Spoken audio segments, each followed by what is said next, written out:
So for some reason, I'm not sure why, Adam Schefter was talking about the Jamarr Chase situation on ESPN, and he got heated, like actually angry for some odd reason talking about it when people were pressing him about he probably isn't correct. And I thought this was hilarious, so let's go ahead and watch this today. Shout out real fast to Commons Bengals with W by Sean Ross Sapp. Shout out to him. I have to cover half the screen because you already know. Anyway, let me just go ahead and play this audio. It's 1 minute and 34 seconds, and I'll give my thoughts and opinions. You said 136 M's, right? There's a lot of M&Ms going around right now at the wide receiver position. And you say he's got no leverage. I would disagree.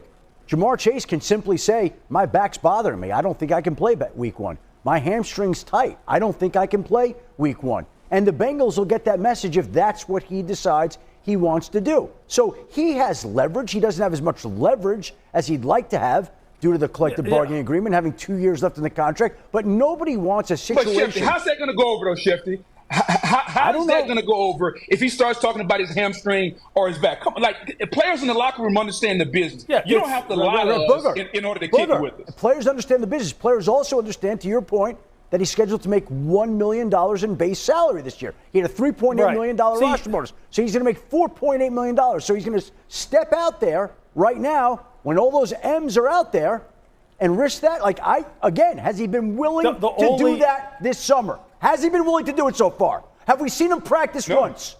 Have we seen him do anything other than a walkthrough? No, you're right. Look, the only leverage he has, which we have already said, is to withhold his services and figure out a way to continue pushing this out and pushing this out and pushing this out. Now, understand, look, the wide receiver room in Cincinnati is pretty darn strong. They've drafted pretty well. Okay, Jermaine Burton has looked pretty good. Andre Oshavas looks pretty good. Charlie Jones is pretty good. T. Higgins is pretty good. They've got a fleet of tight ends also, and they've got a quarterback who's pretty darn good. All right, first off, Joe Burrow is pretty darn good. Wash your mouth out with soap. Second thing, I have to be a stickler here because I love how football analysts, they really don't watch football. They don't watch the Bengals. They don't watch anything. They give their thoughts and opinions without watching the team in any context. Because tell me how Chuck Sizzle is good. How is he good on offense, okay?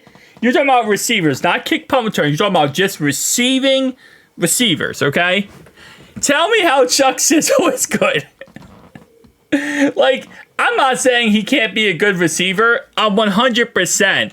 But if you're saying, like, the receivers in Cincinnati, to not even bring up Trenton Irwin and to bring up Chuck Sizzle, that is just a disrespect, my man. Because last year, Chuck had 44 snaps on the whole entire year. So let me actually bring this over real fast. So number 1 was Jamarr Chase. Number 2 was obviously Tyler Boyd. Number 3 was T. Number 4 here, this is Trenton Irwin, 429 snaps last year. Yoshi, 266, and 44 for Chuck Sizzle. Again, I'm not saying Chuck Sizzle can't be great. I love Chuck. I do. You already know that. Chuck's my man. But at the end of the day, he's a size punt returner. He is not an offensive weapon. So, and he hasn't developed into one because we haven't utilized him as one yet. I'm not saying he can't. I'm just saying we haven't utilized him. So, tell me you don't watch the Bengals without telling me you don't watch the Bengals. Because that is the most incorrect take I've ever seen. Anyway, that's beside the point. We're talking about Schefter here. We're not talking about my man's here. But I just thought that was funny because this happens all the time when it comes to analysts. They say stuff, and if you're a fan of the team and you watch the team, you're like, what? Like that? No, that's not. Why would you bring that guy up?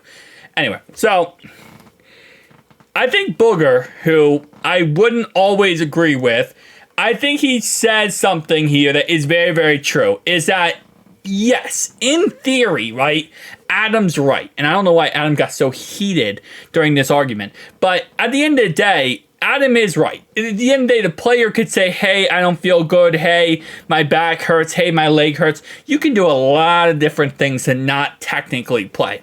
Now, what Adam does go ahead and get incorrect, which I don't know why he's still spinning this narrative, that Jamar Chase is only getting paid $1 million this upcoming season, when that is not true, by the way. $1 million this upcoming season, plus, as Schefter does say, he gets a $3 million roster bonus for a training camp because he held in. Plus, he gets more money for his signing bonus. Signing bonus prorated over 5 years for his contract. 4 years, excuse me. He gets the signing bonus money. So he gets $9 million this year, not $1. For some reason, Schefter's the only one I've seen. He's trying so hard to push that narrative. Well, Chase is getting $1 million this year. And I get it. It sounds good. It sounds cool. It's like, whoa, that's crazy. He's getting paid $9 million, which is still way less than he should be getting paid. There's no argument there. But the point is, he's making a lot more than Schefter wants to put on. And I think Booger makes a good point here that at the end of the day, other players understand the business side of football, right? They do. They go through business with football just like any other player does. Everyone understands it. But at the end of the day, there is a level of like, if you're not playing and everyone knows you're not actually hurt and you're like faking it and bullcrapping it just to bullcrap it, then number one, that is just players. I don't feel like players respect that too much. Like if you're actually hurt, okay, right? If you're, I honestly feel like players will respect you more if you're actually just not playing. If you're actually to say, hey, listen, I'm sitting on the sideline, I'm not playing because I want a new contract, and I'm not going to play because I could technically get hurt, right? I feel like players respect you more if you do that. And even if you'll get fined because of the, NFLPA's CBA, but at least there you kind of get more respected, because I feel like players who, act like they're hurt when they're not hurt to not play a playoff game versus the Bengals a couple years ago, and we ended up beating the Ratbirds because Lamar Jackson had a quote-unquote injury. There's a lot of players that don't respect that. And the locker room, as Booger says, you'll start to see a turn in the locker room if a player is faking injury to not play. And I'm not saying 100% every player is going to hate that player or there's going to be any real animosity toward it, but I think there will be some distastefulness, especially because, again, I think we can win a Super Bowl this year. So if you have one player who's like, I don't want to play, and he's faking injury, and he has 2 years left on his contract, I think that is a really bad look for not only for him, by the way, it's also a bad look if he goes to a new team. Let's say, hypothetically speaking, that did, happen, whatever, and we just said, we're not paying you, Chase, right? We just let him go for the 2-year contract, and then we let him walk. Other owners / GMs are not going to be happy with that type of mentality.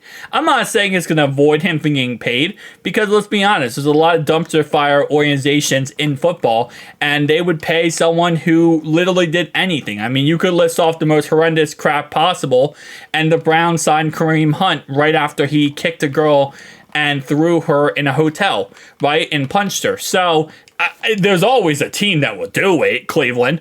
But Deshaun Watson as well. Wow. Cleveland, you're really not doing good here. Let's go through Cleveland, actually. They didn't sign. Nope. Okay, I think that's it for Cleveland. There's got to be something else. They're Cleveland. My point is, though, like, it's a bad look for you. But again, Chase is going to do whatever is best for him. I think he plays this season. I think he'll go out there and he'll do, what's best for him, as in playing wise. And I'm not looking too far into it. And I think a lot of people are trying to create storylines that aren't there. And trying to, create, this is why the Bengals aren't going to be good. It's just constant talk to try to belittle us and take us down. And listen, if you want to do that, go do that. Enjoy yourselves. Because we feed off of that crap. All you're doing is hurting yourself and helping us out as a team, because that brings us closer together as a team. And again, like I said before, and I'll say it a million times, I do truly believe that Chase should get paid. Like, I think we should just get this over with. And I think waiting isn't really helping anything. It's just causing more more issues in the long run. But, you know, that's above my pay grade. That's what the Bengals are deciding to do, and whether or not I agree that that's a good decision or not, it's not going to change anything. Like, I can say to the cows come home that I think Chase should be paid 100%, but, you know, it's probably not going to happen anytime soon. And one thing I'll leave this video off with is the fact that CeeDee Lamb and Brandon Ayuk just got paid, right? Top 2 wide receivers to get paid, they're crazy good. Both of those receivers made less money than Justin Jefferson. Both of them did. If Chase wants more money than Jay Jettis, that might be another reason why this contract isn't getting done. Because I don't know if the Bengals are going to accept that. Because Jay Jettis right now is considered like he is the guy in the NFL. He is the big dog. He is the best receiver in football. And when you kind of go with the narrative of, well, I want to make more money than him, most teams, that's going to be where the conversation probably ends. And based on what we understand, he wants to make more money than him. And it makes sense because he's the next man up mentality. But you got to keep in mind, CeeDee Lamb, who is arguably a top 5 receiver in the NFL, Brandon Ayuk, who is arguably a top 10 receiver in the NFL, both of them took less money than Justin Jefferson and said, hey, listen, guy's better than us. We'll take less money. So there is something to take in consideration there. But tell me down below your thoughts and opinions. I'll see you guys next one.